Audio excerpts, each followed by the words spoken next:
लेकिन मैं आपके चैनल के माध्यम से लोगों को बता दूं कि शिवरात्रि के दिन भगवान शंकर का विवाह नहीं हुआ था। आसाम में या समस्त भारत में नशा मुक्त का अभियान चल रहा है और भांग धतूरा मैं तो निवेदन करूंगा कि किसी को भी ग्रहण नहीं करना चाहिए। नमस्कार, ब्रेकिंग समाचार में मैं फिर से आपका स्वागत करता हूं। और जैसा कि प्राय हम कोशिश करते हैं समाचार के साथ ही कुछ अलग जो जानकारी हो, विशेष तौर पर धार्मिक अनुष्ठान या जो धार्मिक कार्यक्रम है उस पर हम पूरी जानकारी लेकर हमेशा प्रयास करते हैं वो जानकारी अब तक पहुंचाए। और चूंकि महाशिवरात्रि में बस कुछ ही दिन बाकी है, कुछ ही समय बाकी है और महाशिवरात्रि को लेकर कुछ जानकारी लेने के लिए मैं परम पूज्य गुरुजी भवानी शंकर जी के पास उपस्थित हूँ और उनसे मैं थोड़ी जानकारी लेने की जो है प्रयास करूंगा। गुरुजी, सबसे पहले तो आपका स्वागत करते हैं। धन्यवाद ललन जी। गुरुजी, सबसे पहले तो मैं जान लेना चाहूँगा, महाशिवरात्रि तो मनाते हैं हम लोग, लेकिन इसका महत्व क्या है, इसका इतिहास क्या है इसके पीछे की पूरी कहानी, तो इस बारे में अपने दर्शकों को आपको बताने के लिए बोलते हूँ। शिवरात्रि का पर्व भगवान भोलेनाथ को मनाने के लिए जाना जाता है। शिवरात्रि के दिन भगवान शंकर शिवलिंग के रूप में प्रकट हुए थे, अर्थात शिवलिंग का प्राकट्य हुआ था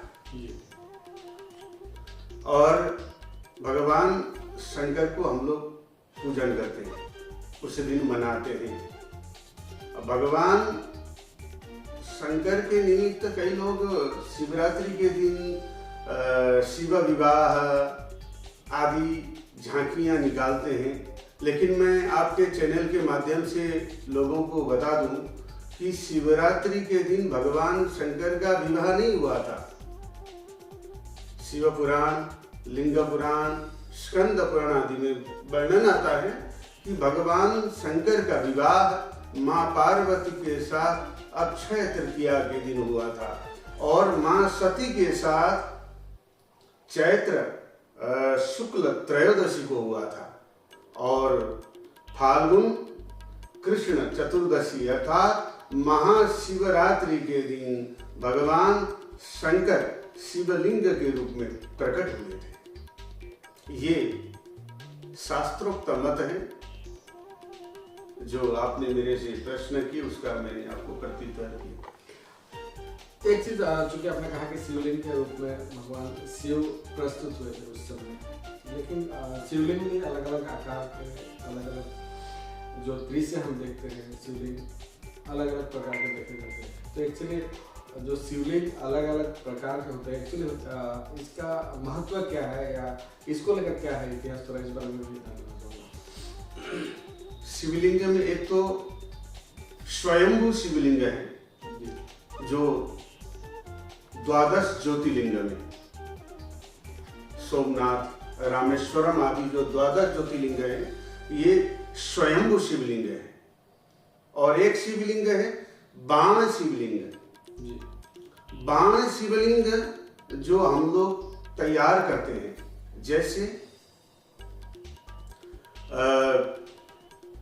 पारे का पारा शिवलिंग, स्फटिक, नीलम, पन्ना, पुखराज आदि से भी निर्माण किया जाता है, शिला आदि से भी निर्माण किया जाता है और मिट्टी से भी पार्थिव शिवलिंग के रूप में हम लोग पूजन करते हैं। और एक शिवलिंग है नर्मदेश्वर शिवलिंग, जो नर्मदा नदी में भगवान शिवलिंग के रूप में मिलते हैं। जिस प्रकार से गंडकी नदी में शालिग्राम जी मिलते हैं, उसी प्रकार से भगवान भोलेनाथ का एक स्वयं स्थापित अर्थात नर्मदेश्वर, जिस प्रकार से भगवान शालिग्राम जी का जो प्राण प्रतिष्ठा किया नहीं जाता है, ऐसा कहा गया है कि नर्मदेश्वर भी स्वयं प्रतिष्ठित हैं और जो नर्मदा नदी में जो प्राप्त होता है उनको नर्मदेश्वर शिवलिंग कहते हैं। जी, जो प्रक्रिया है, हालांकि पूजा पाठ सभी करते हैं, अलग अलग स्थानों पर अलग अलग तरीके से देखा जाता है, लोग श्रद्धा करते हैं भगवान को, लेकिन जो नियम है कुछ लोगों को पता नहीं होता है, या जो नियम लोगों को जानकारी जिस तरह की होनी चाहिए शायद तो जानने का प्रयास नहीं करते। तो आज जो हम नियम है जो शिवलिंग की पूजा करने की जो पूरी प्रक्रिया है, तो इस बारे में मैं आपसे जो है बताने के लिए अनुरोध करूँगा। भगवान शंकर की जो पूजा की जाती है, सर्वप्रथम भगवान शंकर का पूजन करने से पूर्व शिव गणों की पूजन, शिव गणों का पूजन करना चाहिए। गण में कौन कौन आते हैं? गणेश जी महाराज, माँ गौरा, कार्तिकेय, नंदीश्वर, वीरभद्र, कुबेर, कीर्तिमुख और नाग। इनका पूजन करने के बाद, गंध अक्षता पुष्प से पूजन करने के बाद भगवान शंकर का पूजन करना चाहिए। पहले ध्यान करें, फिर जल अर्पण करें और दुग्ध से भगवान शंकर का अभिषेक करना चाहिए। दुग्ध से अभिषेक करने से संतान प्राप्ति की जो कामना रखते हैं उनको दुग्ध से अभिषेक करना चाहिए। जो गृह क्लेश नाश करना चाहते हैं, जो पशुधन, जो गौपालन आदि करते हैं, उनको पशुधन की वृद्धि के लिए तो उनको दधि से अभिषेक करना चाहिए। दीर्घायु की कामना और शरीर में तेज प्राप्ति, वंश वृद्धि की कामना कर जो इच्छा रखते हैं उन्हें घी से अभिषेक करना चाहिए। शीघ्र धन प्राप्ति, कर्ज से मुक्ति के लिए मधु से अभिषेक करना चाहिए। सर्वाभीष्ट रस्तु शर्करा, सभी प्रकार की मनोकामना को पूर्ण करने के लिए शर्करा से अभिषेक करना चाहिए। शर्करा का अर्थ होता है कि देसी खांड से अभिषेक करें। और भगवान भोलेनाथ को प्रसन्न करने के लिए पंचामृत से अभिषेक करके फिर भगवान शंकर को जल से स्नान कराएं। जल से स्नान कराने के बाद भगवान शंकर को शुद्ध वस्त्र से पोंछकर फिर चंदन लगाएं, कुमकुम लगाएं, अक्षत अर्पण करें। अक्षत सदैव धोकर चढ़ाना चाहिए। अक्षत ध्यान रखें इस बात को कि अक्षत धोकर, और अक्षत खंडित ना हो, साबुत होना चाहिए। और भगवान शंकर को तिल चढ़ाएं। तिल चढ़ाने से शनि दोष का शमन होता है, अकाल मृत्यु दोष का नाश होता है। भगवान शंकर को जौ चढ़ाएं। जौ से यश की प्राप्ति, भगवान भोलेनाथ यश प्रदान करते हैं। और गेहूं चढ़ाएं। गेहूं चढ़ाने से संतान की रक्षा करते हैं।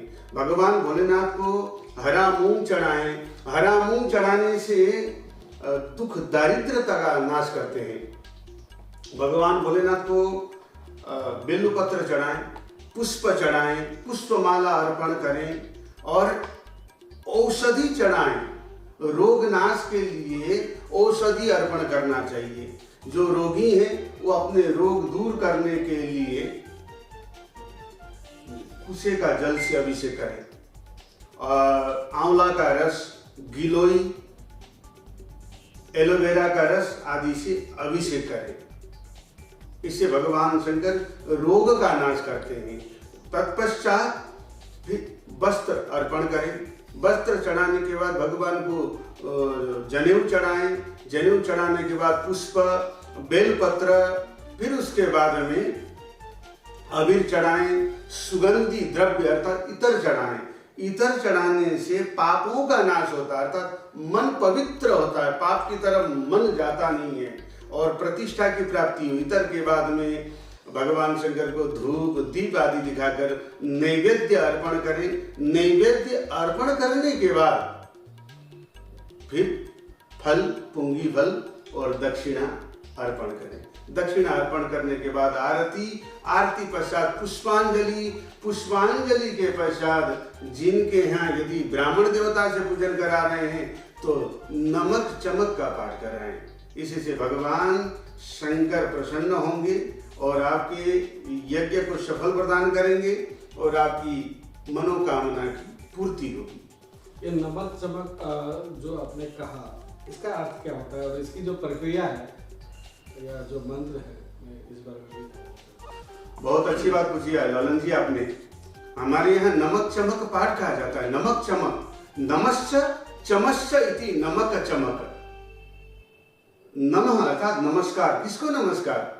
नमः शंभवाय च मयो भवाय च नमः, शंकराय च महेश्वराय च नमः, शिवाय च शिवतराय च। भगवान शंकर को नमस्कार, पार्वती के पति को नमस्कार, गणेश के पिता को नमस्कार, जगत के पालनहार को नमस्कार। ऐसे 1100 बार बोला गया है नमक चमक पाठ में। 11 ब्राह्मण के द्वारा नमक चमक पाठ पूर्ण होता है। 11 ब्राह्मण, जब मैं कभी यदा कदा लोगों से श्रवण करता हूँ कि भाई 2 घंटे में अभिषेक हो गया, 2 घंटा में अभिषेक केवल शिवार्चन कर सकते हैं, 2 घंटा में भगवान शंकर का पूजन कर सकते हैं पूर्णतया अभिषेक के लिए, तो आपको 5 से 5.5 घंटा लगता है जो विधि विधान से आप करेंगे तो। और आपने प्रश्न किया था नमः और दूसरा शब्द है चमक। चमक का अर्थ होता है च माने और, संस्कृत में च का अर्थ होता है और। क्या चाहिए? माघासमे, तिलासमे, मुद्गासमे, कल्वासमे, प्रेंगवचमे, नवशमे, श्यामाकाशमे, निवारासमे, गोधूमासमे, मसूरासमे, जगेन कल्पन्ताम। हे प्रभु मुझे तिल भी प्रदान कीजिए, हे प्रभु मुझे जौ भी प्रदान कीजिए, हे प्रभु मुझे मसूर दाल भी प्रदान कीजिए, हे प्रभु मुझे जो अन्न पर सब मुझे अर्पण कीजिए, मुझे जवानी भी कर दीजिए, मेरे शरीर में ओजस में, सहस्म आत्मा में, तनु में, मेरे शरीर में शक्ति प्रदान कीजिए। और जब मैं जवान हूँ उसमें, जब यौवन अवस्था में शक्ति प्रदान कीजिए, समय आने पर मुझे वृद्ध अवस्था भी प्रदान कीजिए, और जब समय आए मेरी तो मुझे मुक्ति प्रदान कीजिए। इस प्रकार से भगवान से स्तुति की गई है। बहुत सुंदर पाठ है नमक चमक। भगवान शंकर को मनाना हो ना तो नमक चमक का पाठ कराइए विधि विधान से 11 ब्राह्मण के द्वारा, और विस्तार पूर्वक आप कराइए। आपके समस्त मनोकामनाओं को भगवान शंकर पूर्ण करते। क्यों? भगवान शंकर कहते कि महाकवि कालिदास जी ने, जब महाकविदास जी ने काव्य की रचना की, रघुवंश महाकाव्य की रचना की, तो उन्होंने सर्वप्रथम भगवान शंकर और माँ गौरा की स्तुति की, प्रार्थना की। बागर्थ विव संपृक्तौ बागर्थ प्रतिपत्तये जगतः पितरो वंदे पार्वती परमेश्वरौ। हे जगत के माता पिता, जिनके माता पिता न हो उन्हें भगवान शंकर को पिता और माँ गौरा को माता समझना चाहिए। आज देखिए गृहस्थी जीवन में कोई भी कष्ट आए तो लोग कहाँ जाते? सर्वप्रथम किसी कन्या का विवाह न हो। आज हमारे जो ज्योतिषी हैं या हमारी जो माताएं हैं या फिर जो धर्म के जो जानकार हैं, वो क्या कहते हैं? 16 सोमवार का व्रत करो, शंकर जी की आराधना करो। अब जब कष्ट आए तो कहते कि महामृत्युंजय का आराधना करो, भगवान महामृत्युंजय का जप कराओ, उनके शरण में जाओ। अर्थात सुख में हो चाहे दुख में हो, भगवान भोलेनाथ सुख को प्रदान करने वाले और दुख को नाश करने वाले। इसीलिए भगवान भोलेनाथ को आशुतोष कहा गया है। आशुतोष का अर्थ शीघ्र, अति शीघ्र प्रसन्न होने वाले भगवान भोलेनाथ हैं। तो भगवान शंकर से मांगा गया है नमः अर्थात नमस्कार, च माने और, तो नमश्च चमश्च इति नमक चमक। ये पाठ सभी के घर में होना चाहिए। हम बचपन से सुनते आ रहे हैं एक मंत्र, ओम नमः शिवाय। इसका अर्थ क्या है? और जो विशेष तौर पर जब शिव की आराधना की जाती है शिवरात्रि के समय, जब शिव को दूध या जल अर्पित किया जाता है, तो उस समय क्या इस मंत्र की आवश्यकता है या किस तरह का उच्चारण करना चाहिए? थोड़ा इस बारे में जानना चाहिए। ओम नमः शिवाय ये भगवान शंकर का पंचाक्षरी मंत्र है। ओम नमः नमस्कार किनको? शिवाय शंकर को। और जब मातृशक्ति जब पूजन करती हैं, हमारी माताएं जब पूजन करेंगी, हमारी जब बहनें पूजन करेंगी, तो उनको ओम शिवाय नमः बोलना चाहिए। जो जल चढ़ाएं, पुष्प आदि चढ़ाएं, पूजन करते समय ओम शिवाय नमः का जप करें। और जब पुरुष पूजन करेंगे तो उनको ओम नमः शिवाय बोलते हुए पूजन करना चाहिए। ये सरल मंत्र है। जिनको संस्कृत का ज्ञान न हो उनके लिए ये मंत्र भगवान भोलेनाथ को प्रसन्न करने के लिए सर्वोपरि है। गुरुजी, अंत में एक चीज मैं मैसेज लेना चाहूँगा। ये चीज पहले भी मैं आपसे मैसेज लेते आया हूँ। भांग धतूरा या इस तरह की जो चीजें हैं, नशीली चीजें, अक्सर देखा जाता है कि मंदिरों के प्रांगण में या अलग अलग स्थानों पर इस समय शिवरात्रि के दौरान बेचे जाते हैं और लोग चढ़ाने की जगह खुद ही चढ़ा लेते हैं। तो इसको लेकर मैसेज क्या रहेगा? जो शिव भक्त है उनको मैसेज क्या देंगे आप?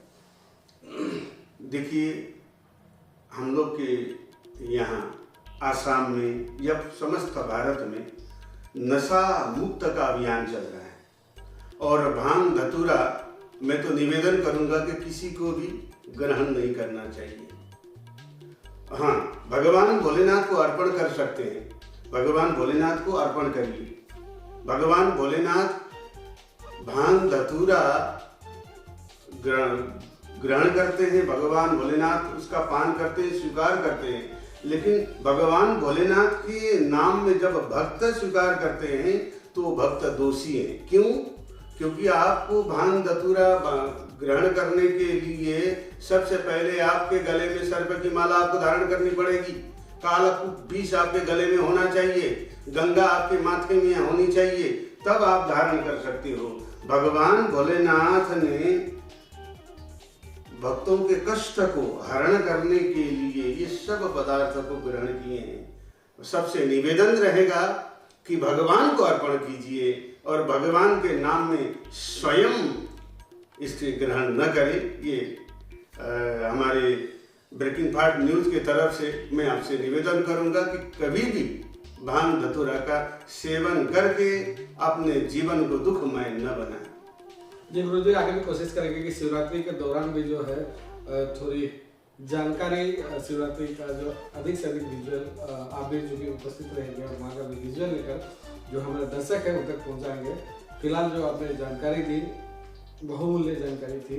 काफ़ी लोगों को पता नहीं था इस तरह की जानकारी जो आपने हमारे जरिए दिया है, उसके लिए बहुत बहुत धन्यवाद। धन्यवाद ललन जी। मैं तो सदैव आपको यही आशीर्वाद दूंगा, इसी प्रकार से आप सामाजिक कार्यों में, धार्मिक कार्यों में जुड़े रहें और आपको भगवान सफल प्रदान करें। और मैं तो आपको बड़े चैनल के रूप में देखना चाहता हूं और भगवान अवश्य ही आपको सफलता प्रदान करेंगे। जिस प्रकार से आप उद्यत हैं, जिस प्रकार से आप परिश्रम कर रहे हैं, तो भगवान जो परिश्रम करते हैं उनको जरूर सफलता प्रदान करते हैं। तो इसी के साथ में मैं अपनी वाणी को विश्राम देता हूँ। ओम नमः शिवाय। धन्यवाद। और चूंकि गुरु जी से आपने कई महत्वपूर्ण जानकारी हासिल की होगी जरूर, मैं समझता हूँ। और आगे भी प्रयास रहेगा कि और अधिक जो धार्मिक क्षेत्र में और अधिक जो जानकारी है जरूर इनसे जो लेकर गुरु जी से लेकर आप तक हम पहुँचाने का प्रयास करें। यह प्रयास हमारा जारी रहेगा। आप हमसे बने रहिए। अब देखते रहिए बेगम समाचार।